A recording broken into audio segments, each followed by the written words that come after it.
Welcome to our new mini-series, 5 Minute Friday, when we try, perhaps a little ambitiously, to sum up some of the more in-depth thinking in animal behaviour science in less time than it takes to boil an egg. What could possibly go wrong? Our first topic is to look at emotions, feelings, and decision-making in dogs. It's a big subject that is getting more attention in the research community, and it's important.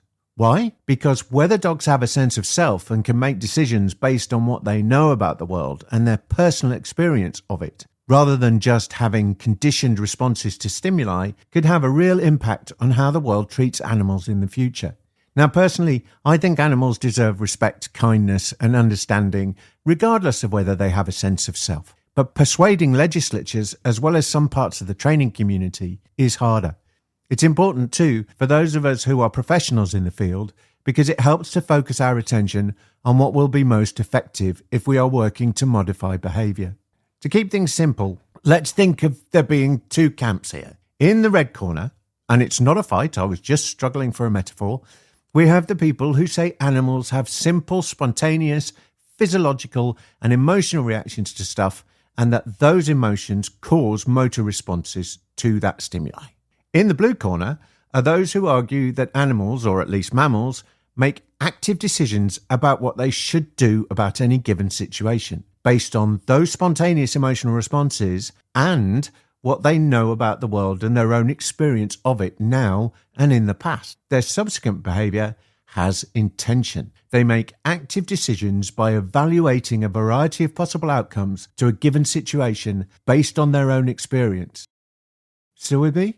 Okay, so if we accept that dogs can consider possible outcomes and make decisions based on them, then that means they're capable of goal-directed behaviour. They can formulate strategies to gain reward, and they can alter course if something in the environment changes or a new element enters the field of view, which it invariably does. Okay, but all this seems obvious, right?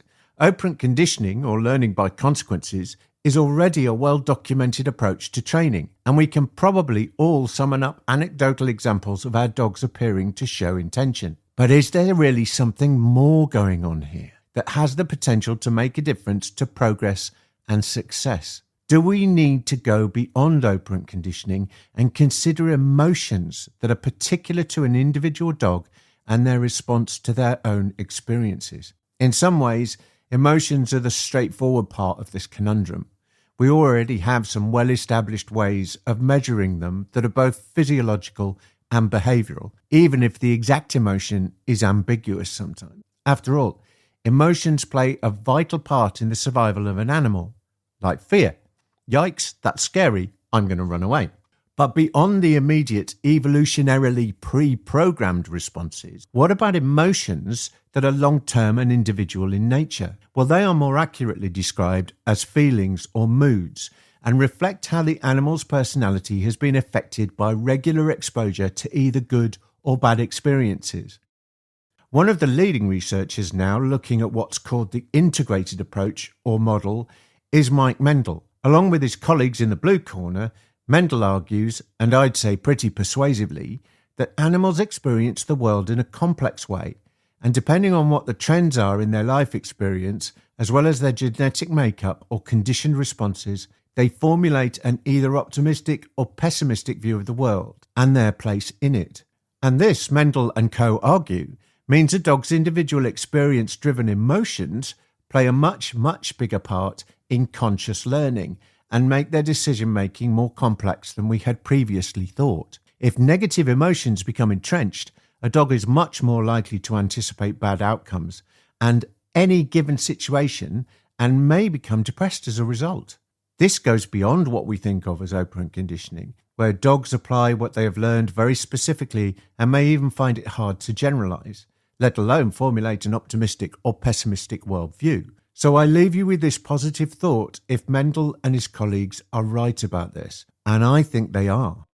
If frequent exposure to stimuli that causes fear gradually translates into a state of pessimism or depression, then regular exposure to good stimuli, positive emotional responses, can surely reverse the former.